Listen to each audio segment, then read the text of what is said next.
Steve Cortes is a major figure in the president's campaign. And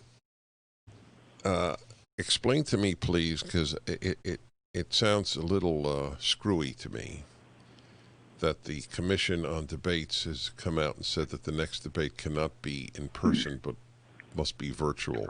Do you know anything about that? Oh, I sure do. No, and by the way, it's more than screwy. It's just reprehensible. These are swamp tactics at their worst. So here's what happened.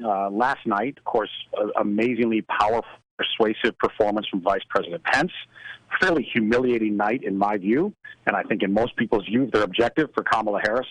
Mere hours later, 7:30 a.m. Eastern Time today, the Debate Commission, which is allegedly bipartisan, but it isn't. The only Republicans on there are establishment swamp Republicans who hate our movement and detest the president.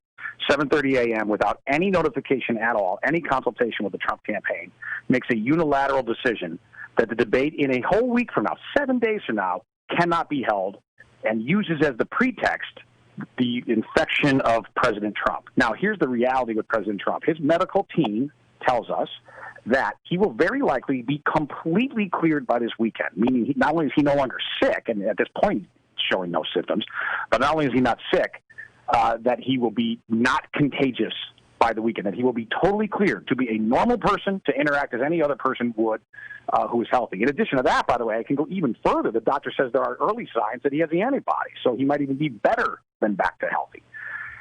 And rather than waiting for that medical clearance, the Debate Commission intercedes, again, unilaterally. Why? I have to think there's two reasons. Number one, they want to step on the vice president's performance. They want to create a new news story for the day. So that instead of spending most of the day talking about how wonderfully Pence did and the dangerous radical agenda of Kamala Harris, suddenly the story changes, right? This is what the swamp does. It's kind of weird. Secondly, maybe more importantly in the big picture, they're trying to protect Joe Biden. They want him to be able to do the debate from his basement, where we will have no idea what kind of assistance he's getting electronically from staff, otherwise. They are clearly trying to bail him out. So the president in our campaign immediately said, hell no, we are not agreeing to this. There is no such thing as a virtual debate. There's no reason for this. What we have since said, that was the first response this morning, was just no.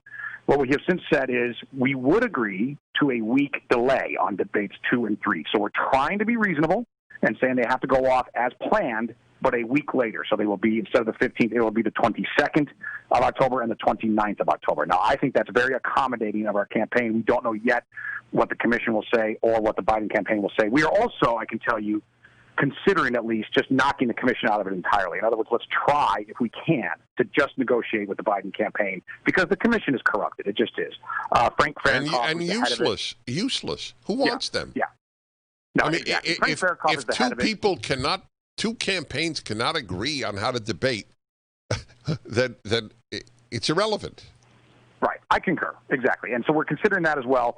So it's been a very busy day here, as you can imagine. And but it's interesting. I mean, a lot of us got in here early this morning, a little tired because it was a late night with the debates, of course. But elated, right? Because our guy right now, because the president can't, be out in public yet, our standard bearer is Vice President Pence. And our standard bearer went out and just did wonderful work last night for the country, for our cause. So we come in, pretty dang elated, right? I also think Kamala Harris was revealed for who she really is. And then, this punch in the gut. But this is what the swamp does, unfortunately. All right, one more thing, Steve. One more thing.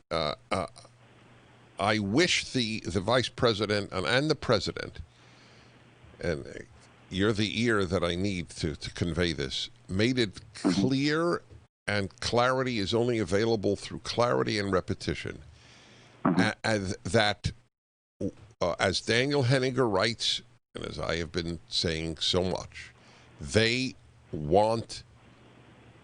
believe you can't have an economy till the virus is conquered. We do not agree. Correct. That must be made as clear as possible. Your advice is well taken on that score. And I will convey that to the president himself. And I will tell you this, I'm doing everything I can within our platforms. For instance, I do a show called Maganomics, and it just shows on our social media. Most people watch it on our Facebook page. And that might sound like it's not a big deal. Well, Dennis, my Monday night one, I got 2 million viewers. Okay, so it's getting Fox News primetime kind of numbers talking about exactly what you're talking about. It's not a matter of we put our society on hold until there is no more virus. No.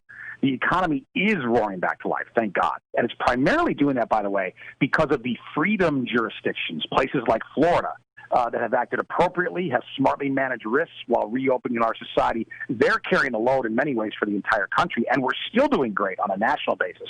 Dennis, if we were to take the shackles off of places like my hometown of Chicago, your home state of California, I think 2021 could be the greatest economic year in American history. I really believe that because of the V-shaped rebound that is already occurring, and to some degree we're fighting with only one hand, rather than both hands. So if we can convince the people in those, and the politicians, unfortunately, in those blue states and those lockdown locations, that it is time for us to get back to normalcy in this country.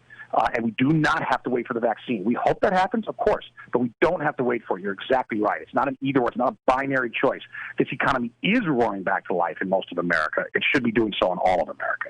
All right, let's keep talking. You're invaluable to the country right now.